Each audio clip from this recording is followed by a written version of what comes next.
Comment calculer une longueur en utilisant le cosinus d'un angle? On essaie avec un exemple? On considère un triangle ABC, rectangle en A, tel que le côté BC mesure 8 cm et l'angle ACB mesure 30 degrés. Quelle est la longueur du côté AC? Pour répondre à cette question, on va utiliser le cosinus de l'angle ACB. En effet, on cherche à déterminer la longueur du côté AC, qui est adjacent à l'angle dont la mesure est donnée dans l'énoncé, et on connaît la longueur de l'hypoténuse.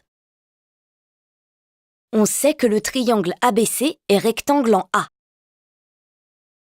Par définition, dans un triangle rectangle, le cosinus d'un angle est égal au quotient de la longueur du côté adjacent à l'angle par la longueur de l'hypoténuse. Ici, le côté adjacent à l'angle ACB est le côté AC et l'hypoténuse est le côté BC.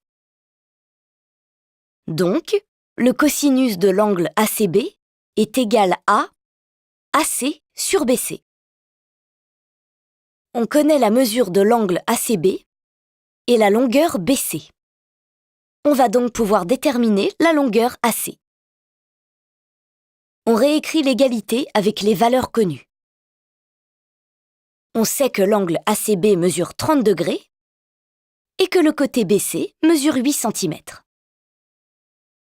On a donc cosinus 30 égale AC sur 8.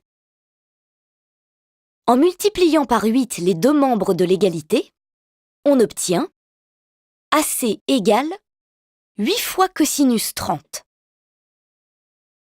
Pour calculer le cosinus de 30 degrés, on utilise la touche cos de la calculatrice. On trouve que le cosinus de 30 degrés est environ égal à 0,87. Donc, AC mesure environ 8 fois 0,87, soit 6,9. Le côté AC mesure environ 6,9 cm. Voilà, maintenant tu sais déterminer la longueur d'un côté d'un triangle rectangle en utilisant le cosinus d'un angle.